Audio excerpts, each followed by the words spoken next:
State राज्य है और 2 इंटरनेशनल एयरपोर्ट हम बना रहे हैं।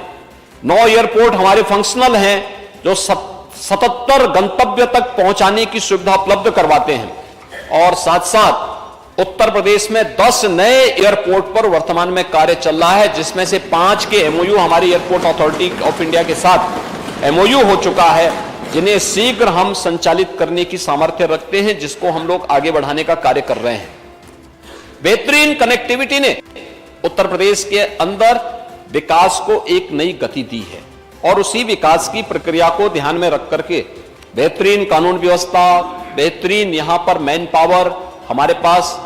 देश का सबसे अच्छा युवा हमारे पास है, सबसे ऊर्जावान और प्रतिभाशाली युवा हमारे पास है। उस युवा के स्किल डेवलपमेंट के लिए हमें क्या कुछ करना है, स्थानीय नौजवानों को स्थानीय स्तर पर रोजगार प्राप्त हो सके, इसके लिए हम लोगों ने इस व्यवस्था में यह कार्य यहां पर प्रारंभ किया और इसीलिए इस अनुपूरक बजट को सदन के सम्मुख लेके आना पड़ा है, जो 33,769 करोड़ 55 लाख रुपए का एक कुल अनुपूरक बजट है। महोदय, बजट हमारा जो मूल बजट आया था, जो उसे मिलाकर के अगर हम देखेंगे तो यह अब मिलाकर मूल बजट हम लोग लेकर आए थे, वह आया था 6,15,000 करोड़ रुपए का आया था और अब ये मिलाकर के लगभग 6.5 लाख करोड़ रुपए का बजट हमारा पूरा 22-23 का उत्तर प्रदेश जैसे राज्य के आकार के अनुरूप ये बजट बनने जा रहा है। इसमें जिन चीजों पर हम लोगों ने ज्यादा फोकस किया है और वह है कि एक तो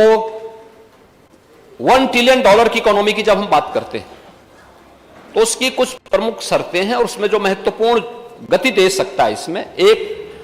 अर्बनाइजेशन उसकी एक महत्वपूर्ण शर्त होती है। हमने प्रदेश के अंदर नए नगर निकायों के गठन भी किए, नए शहरों के विकास के लिए भी कार्य कर रहे हैं, कुछ नए मॉडल इसके लिए तैयार किए जा रहे हैं और नए शहरों के विकास के लिए भी हम लोगों ने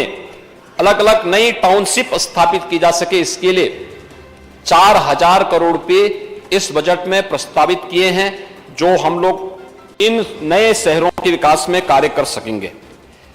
एमएसएमई सेक्टर को भी गति देने के लिए निजी पार्क स्थापित किए जा सके, इंडस्ट्रियल स्टेट विकसित किए जा सके। एमएसएमई की उत्तर प्रदेश की पॉलिसी देश की बेहतरीन पॉलिसीज में से एक है, जिसमें से हम लोगों ने 1000 दिन तक किसी भी निवेशक को इस बात की छूट दी है, 1000 दिन तक वो अपना निवेश करें, अपने उद्योग को संचालित करें और बाकी औपचारिकताओं को 1000 दिन के अंदर वो अपना पूरा कर लें। ईज ऑफ डूइंग बिजनेस की दृष्टि से बहुत महत्वपूर्ण कदम था और उस कार्यक्रम को उत्तर प्रदेश ने उत्तरप्रदेश किया है। अब 300 करोड़ रुपए की व्यवस्था हम लोगों ने एमएसएमई सेक्टर में निजी पार्क की स्थापना के लिए और इंडस्ट्रियल स्टेट की स्थापना के लिए यहां पर हमने व्यवस्था दी है। एक्सप्रेस हाईवे हमारे हैं, लेकिन एक्सप्रेस हाईवे केवल कनेक्टिविटी के माध्यम न बने, बल्कि इसका हम बेहतरीन उपयोग कर सकें। इन एक्सप्रेस हाईवे पर हम जगह जगह औद्योगिक क्लस्टर विकसित कर सकें,